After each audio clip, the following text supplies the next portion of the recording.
Going back to the other problem is the Quran never, as you said, mentioned that the gospel has been changed, but Muslims believe that the gospel has been changed. So this is the other problem.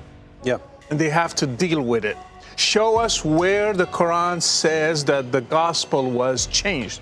They have nothing except if they say that Jesus said, Ahmad will come after me in the gospel, and you guys don't have it, therefore the gospel has been changed. Yeah, notice how strange that is. If I come along and I say, hey, I'm a prophet, and I'm going to tell you that the Quran talks about me, the Quran mentions me, David Wood, and mentions Brother Rashid by name. It talks about us a bunch and says we're prophets who are to come and so on.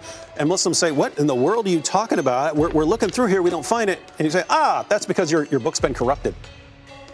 That doesn't make any sense, right? If I'm saying something is there and you go there and it's not there, that's a problem for me making the claim. If I say, hey, you want to know I'm a prophet, run outside, go down by the river, there's going to be a big sign there saying David Wood's a prophet. And you go down there and there's no sign there saying David Wood's a prophet. Or even worse, if you go down there and it says, do not believe in David Wood, he's a false prophet, it makes no sense to say, oh, the sign's been corrupted. I told you what the sign's going to say, and it doesn't say that. But even if we take that, it's going to contradict other verses from the Quran. For example, 568, Surah Al-Ma'idah, say, O people of the scripture, you are standing on nothing until you uphold the law of the Torah, the gospel, and what has been revealed to you from your Lord. So Muhammad is addressing the Jews and Christians in his time, in his place, and saying, you are standing on nothing until you apply what's in the Torah and the gospel, what has been revealed to you. How can you challenge Christians and Jews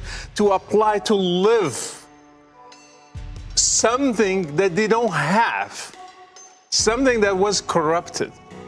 It's absurd. It is, and it makes, I mean, think, if the Quran were saying what Muslims today say, hey, your book's been corrupted, therefore you need the Quran, then the Quran should be saying to Jews and Christians, hey guys, your books have been corrupted, therefore do not judge by your books, do not stand upon your books. You are correct to not be following your books. You should be following the Quran, the only uncorrupt book. Not what it says.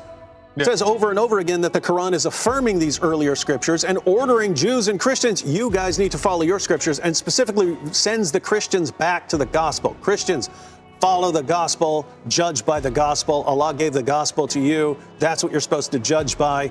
And then Muslims say the exact opposite of what their God says.